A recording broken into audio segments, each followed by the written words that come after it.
আজকে যে ছোট গল্পটি আপনাদের পাঠ করে শোনাবো তার নাম বর্ধমান লোকাল। গল্পটি লিখেছেন নিমাই ভট্টাচার্য। কি আশ্চর্য, ওই লোকটা আজকেও আবার আমার কামরায় উঠেছে। লোকটার মতলব কি? অদিতি মুহূর্তের জন্য লোকটাকে একবার দেখে নিয়েই দৃষ্টি ঘুরিয়ে নেয়। মনে মনে বলে, থাক থাক, আর ভদ্রলোকের ভান করতে হবে না। লোকাল ট্রেনে বা ট্রামে বাসে একটা পত্রপত্রিকা পড়লেই ভদ্রলোক হওয়া যায় না, ওসব আমার খুব জানা আছে। হাজার হোক, রাত 8:20 লোকাল। অন্ধকারের মধ্য দিয়ে ট্রেন ছুটছে। জানলা দিয়ে বাইরে তাকিয়ে বিশেষ কিছুই দেখা যায় না, তবু অদিতি কয়েক মিনিট জানলা দিয়ে বাইরের দিকে তাকিয়ে থাকে। কামরার মধ্যে দৃষ্টি ঘুরিয়ে নিয়েই অদিতি মনে মনে বলে, না না, জানলা দিয়ে বাইরের দিকে তাকিয়ে থাকা ঠিক নয়। আমাকে অন্যমনস্ক দেখে লোকটা যদি হঠাৎ আমার মুখ চেপে ধরে, ও লুকিয়ে একটা চাপা দীর্ঘশ্বাস ফেলেই ঠিক করে। একটু সতর্ক থাকতে হবে। যদি লোকটা সত্যি কোনো বদ মতলবে এগিয়ে আসে, তাহলে শরীরের সমস্ত শক্তি দিয়ে লোকটাকে জুতো পেটা করতে হবে। মনে মনে সিদ্ধান্ত নিয়েও অদিতি যেন হোঁচট খায়। কিন্তু যদি জুতো পেটা করার সুযোগ না পায়, তার আগেই ব্যাগটা ছিনিয়ে নিয়ে ট্রেন স্টেশনে ঢোকার মুখে লাফিয়ে পড়ে, তাহলে কি করা যাবে? তবু ভালো, অন্য কোনো ক্ষতি তো করলো না। আচ্ছা, যদি লোকটা ছুরি বের করে, যদি গলার কাছে ছুরি ধরে হাতের কঙ্কন আর ঘড়িটা খুলে দিতে বলে, সঙ্গে সঙ্গে অদিতির কত ঘটনা মনে পড়ে যায়। এই তো মাস 3 আগেকার কথা। বোধহয় এই 8:20 ট্রেনেই শেফালিদি মেয়েকে নিয়ে চন্দননগরে যাচ্ছিলেন। বর্ধমানের পর 2-3টে স্টেশন পার হতেই একটা ভদ্রলোকের ছেলে হঠাৎ শেফালির মুখের সামনে ছুরি ধরে বলল, চটপট আপনার ঘড়ি আর গলার হারটা খুলে দিন। ছেলেটার কাণ্ড দেখে শেফালিদি ভয়ে আতঙ্কে কিছু বলতে গিয়েও মুখ দিয়ে কিছু শব্দ বের করতে পারেন না। ছেলেটা খ্যাপা কুকুরের মতো হুঙ্কার দিয়ে শেফালিদির মেয়েকে বলল, কি রে ছুরি, গায়ে হাত না দিলে কি খুলতে পারছিস না? 18 বছরের মেয়েটা ভয়ে ভেউ ভেউ করে কেঁদে উঠতেই শেফালিদি আর একটুও মুহূর্ত নষ্ট না করে নিজের ঘড়ি আর হার খুলতে খুলতেই মেয়েকে বললেন, নে রে, চটপট খুলে দে। ছেলেটা সবকিছু পকেটে পুরে অন্ধকারের মধ্যেই পরের স্টেশনে নেমে গেল। কামরায় যে 3-4 জন লোক ছিল, তারা টু শব্দটু পর্যন্ত করল না। শেফালিদি বলেছিলেন, তোমরা ভাবতে পারবে না ছেলেটাকে দেখতে কি সুন্দর। অত্যন্ত ভদ্র ঘরের ছেলে না হলে অত সুন্দর দেখতে হতে পারে না। আবার অদিতি মুহূর্তের জন্য লোকটাকে দেখে নিয়েই মনে মনে বলে, এই হতভাগাকে দেখতেও তো বেশ সুন্দর। যেমন গায়ের রং, সেই রকমই চোখ মুখ। দেখে তো মনে হয় উনি অত্যন্ত ভদ্র ঘরের ছেলে। কিন্তু দেখতে সুন্দর হলেই কি স্বভাব চরিত্রও ভালো হয়? অত্যন্ত দুশ্চিন্তার মধ্যেও ও একটু চাপা হাসি হাসে। ওরে বাপু, তোমার মতলব কি আমি বুঝতে পারিনি? যদি অত সাধুই হবে, তাহলে ঠিক পরপর 2 সপ্তাহ আমার কামরাতেই উঠবে কেন? এত বড় ট্রেন আর কোথাও উঠতে পেলে না?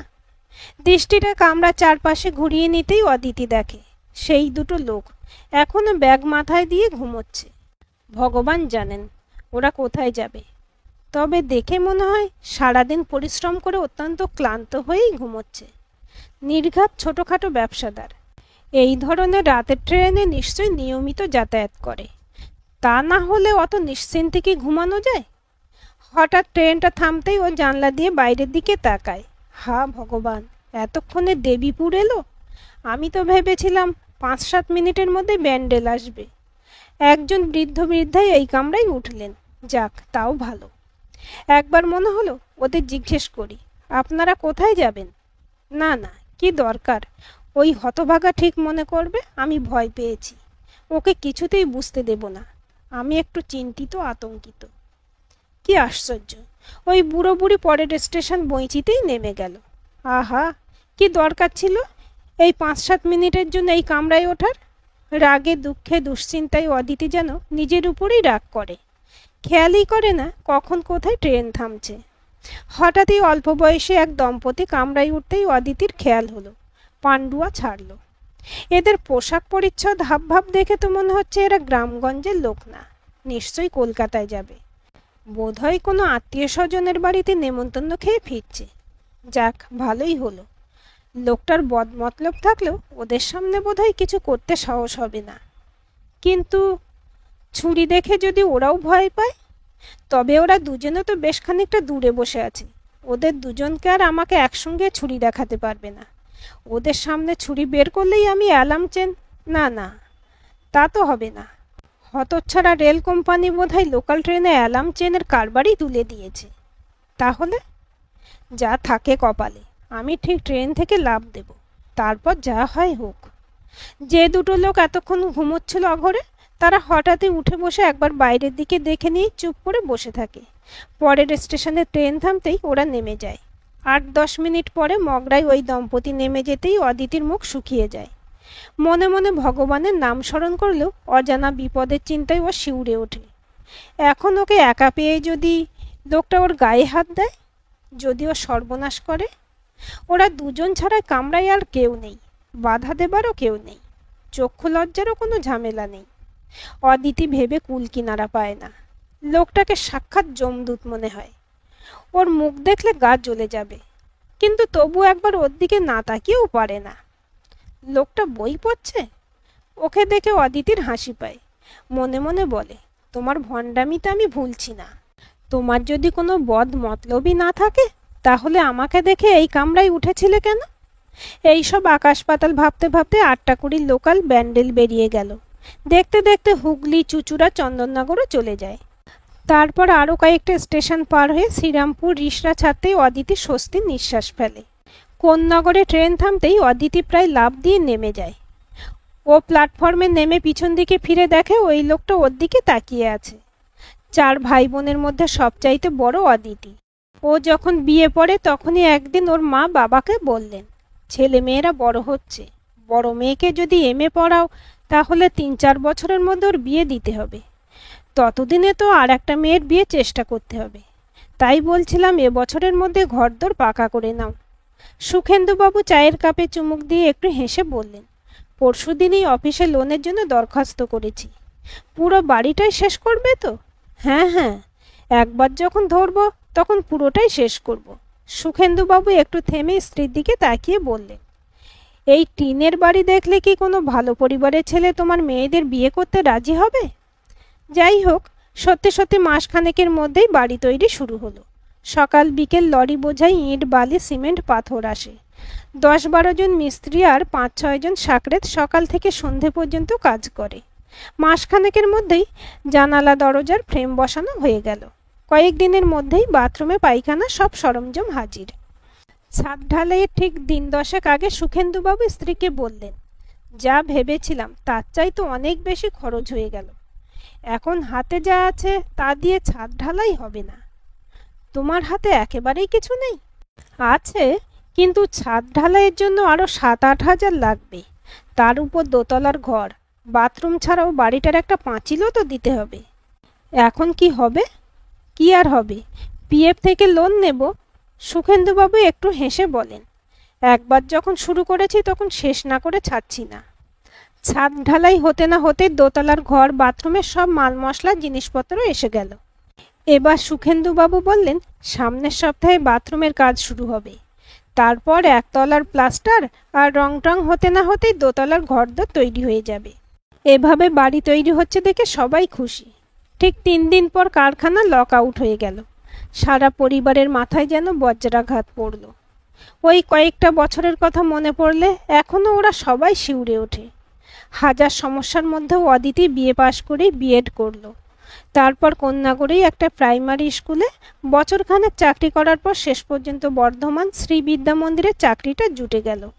যাতায়াতে পরিশ্রম থাকলেও মাইনে ভালো। এসব বেশ কয়েক বছর আগেকার কথা। সুখেন্দুবাবুর কারখানা এখনও খোলেনি, কিন্তু অদিতি নিজে বিয়ে না করলেও ছোট ২ বোনের বিয়ে দিয়েছে। কপাল গুণে দুটো ভগ্নিপতি বেশ ভালো।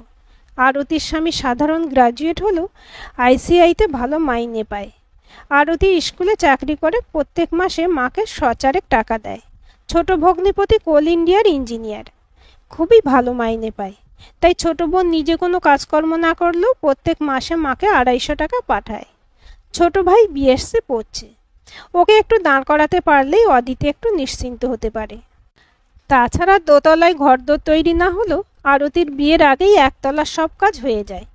আরতির বিয়ের পর একটা ঘর ভাড়া দিয়ে মাসে ৩-৪ টাকা আসছে। তা দিয়ে অন্তত গ্যাস আর ইলেকট্রিসিটির খরচ মিটে যায়। সুখেন্দুবাবু কিছু না বললেও তার স্ত্রী মাঝে মাঝে বড় মেয়েকে বলেন, তুই যে কবে বিয়ে থা করে সংসারী হবি সেই চিন্তাতেই আমি পাগল হয়ে যাই। অদিতি হাসতে হাসতে বলে, তোমার 17 বছরে বিয়ে হয়েছিল বলে আজকাল আর তা হয় না। তা ঠিক, কিন্তু 22-23-এর মধ্যেই তো আর দুজনের বিয়ে হয়ে গেল। এদিকে সামনের অঘ্রাণেই তুই 28 পূর্ণ করে 29-এ পড়বি। আজকাল 28-29-এ মেয়েরা বুড়ি হয় না। তাছাড়া 30-32-এর আগে অনেক ছেলেই বিয়ে করতে চায় না। একটু সেট না হয়ে কেউ আজকাল বিয়ে করবে না। এভাবেই দিন চলে। আবার কদিন পর ওই 8টা-20 ট্রেনে ঠিক ওরই কামরায় ওই লোকটাকে দেখে অদিতি চমকে ওঠে।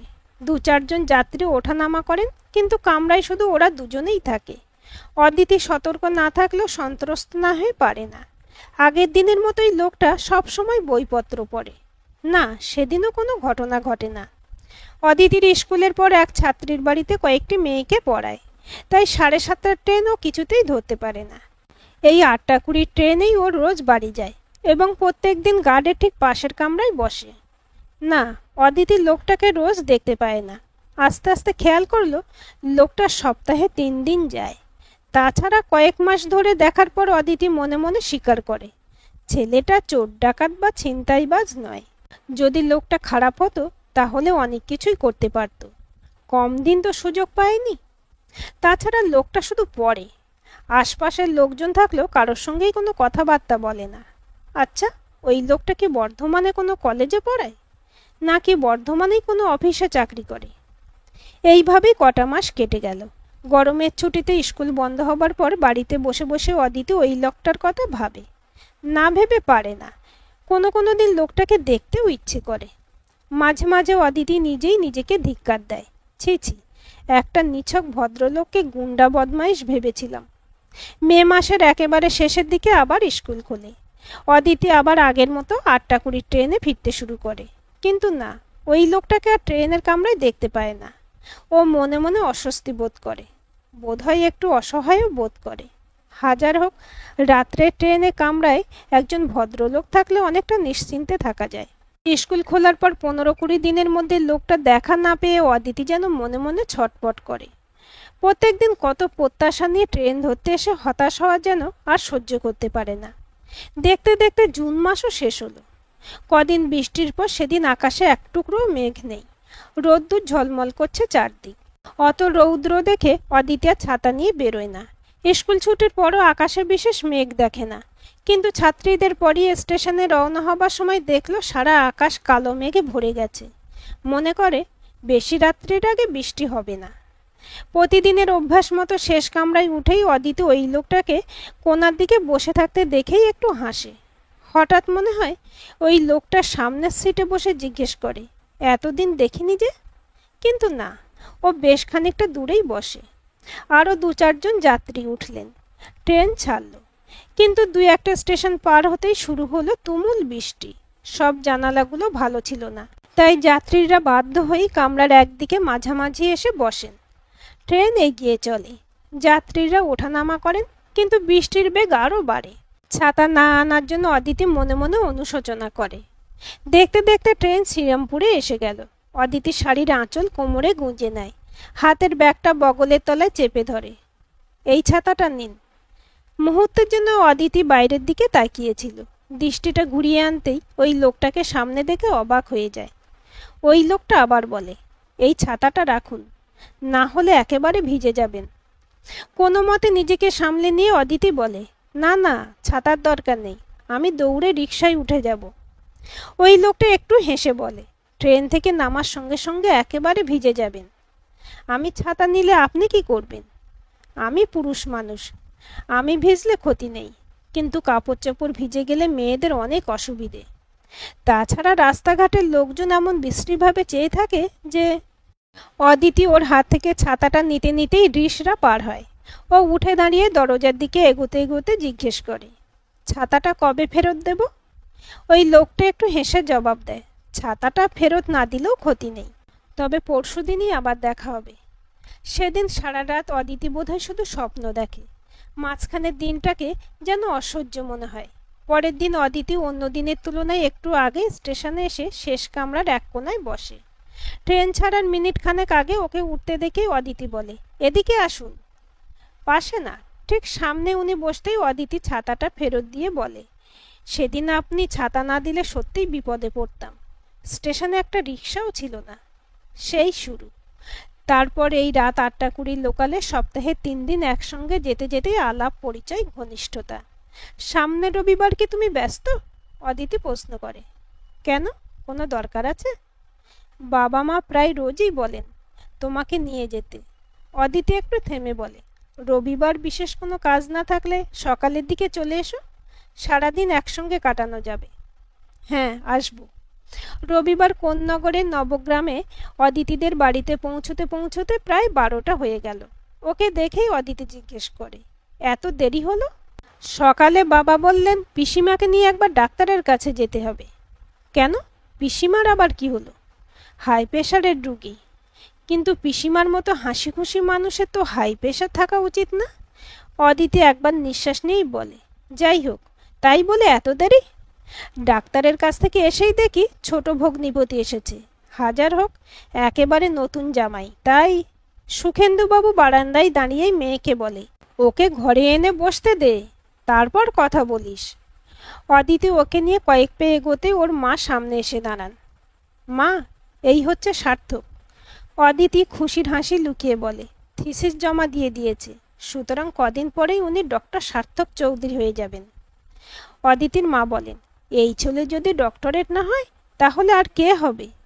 সুখেন্দুবাবু বারান্দা থেকে নেমে এসে পাশে দাঁড়ান। সার্থক ওদের দুজনকে প্রণাম করে। সুখেন্দুবাবু ওর মাথায় হাত দিয়ে আশীর্বাদ করে বলেন, দীর্ঘজীবী হও বাবা। অদিতি সার্থককে নিয়ে ঘরে যাবার পরপরই অদিতির মা এসে জিজ্ঞেস করেন, বাবা, তুমি কি চা খাবে নাকি এখনই খেয়ে নেবে? না মাসিমা, এখনই খাবো না। পিসিমা এত লুচি খাইয়ে দিয়েছে যে এখন চা খেতে তো আপত্তি নেই। না না, চা খেতে আবার আপত্তি কি? সবাই মিলে চা খেতে খেতে গল্প গুজব হয়। অদিতি হাসতে হাসতে বলে, জানো মা, পিসিমা এখনো ওকে ভাত মেখে দেন। উনি একটু হেসে বলেন, তাই নাকি? সার্থক বলে, পিসিমার ধারণা এখন আমি ছোট্ট বাচ্চা আছি। ও একটু থেমে থেমে একটু হেসে বলে, তাছাড়া আমারও এমন অভ্যাস হয়ে গেছে যে উনি মেখে না দিলে আমিও ঠিক খেয়ে তৃপ্তি পাই না। তোমার পিসিমার রান্না খেয়ে তো আমার মেয়ে মুগ্ধ হয়ে গেছে। হ্যাঁ, পিসিমা সত্যি খুব ভালো রান্না করেন। তাছাড়া কত রকমের যে খাবার দাবার বানাতে জানেন তার ঠিক ঠিকানা নেই। সার্থক একটু থেমে বলে। বাবা মাঝে মাঝেই হাসতে হাসতে পিসিমাকে বলেন, ছোটদি, তোমার আচার তৈরির জন্য সারা জীবন যা ব্যয় হলো তা দিয়ে স্বচ্ছন্দে সল্ট লেকে একটা দোতলা বাড়ি তৈরি করতে পারতাম। ওর কথা শুনে সবাই হাসেন। সুখেন্দুবাবু জিজ্ঞাসা করলেন, তুমি কলকাতায় এত টিউটোরিয়াল হোম থাকতে বর্ধমানে পড়াও কেন? আমাদের মনীন্দ্র কলেজের মর্নিং সেকশনের একজন অধ্যাপক রিটায়ার করার পর বর্ধমানে টিউটোরিয়াল হোম খুলেছেন। উনি অনুরোধ করেছিলেন বলেই। কিন্তু সকালে কলেজে পড়িয়ে বিকেলে আবার বর্ধমানে গিয়ে পড়াতে তো যথেষ্ট পরিশ্রম হয়। না, তেমন কিছু না, 10টার মধ্যেই কলেজের ক্লাস শেষ হয়ে যায়, আর বর্ধমান যাই 2:45 ট্রেনে। রিসার্চ করার সময় তো তোমাকে অনেক খাটতে হতো। হ্যাঁ, তখন একটু বেশি পরিশ্রম করতে হলেও বর্ধমানে যাই তো সপ্তাহে 3 দিন। খেতে বসেও নানা কথা হয়। সুখেন্দুবাবু বললেন, আমরা স্বামী স্ত্রী একদিন তোমার বাবার সঙ্গে দেখা করতে যাব ভাবছি। হ্যাঁ, আসুন। বাবার পিসিমা তো কতদিনই অদিতিকে বলেছেন আপনাদের নিয়ে যেতে। সুখেন্দুবাবুর স্ত্রী বললেন, না না, এবার আমরা সত্যি যাব। ওদের সঙ্গে কথাবার্তা বলে একটা শুভ দিন ঠিক করা দরকার। সন্ধ্যের দিকে বিদায় নেবার আগে সার্থক অদিতিকে জিজ্ঞেস করে, শেষ পর্যন্ত একটা গুন্ডা বদমাইশের সঙ্গেই তোমার বিয়ে হবে? এর চাইতে আর বেটার কোয়ালিফাইড গুন্ডা যখন পাওয়া গেল না, তখন একেই বিয়ে করতে হবে। আমার কপালই এমন। আজকের গল্পটি আপনাদের কেমন লাগলো কমেন্ট করে জানাবেন। ভালো লাগলে লাইক, শেয়ার, সাবস্ক্রাইব করবেন এবং নতুন ভিডিও আপডেট পেতে বেল আইকনটি ক্লিক করে রাখুন।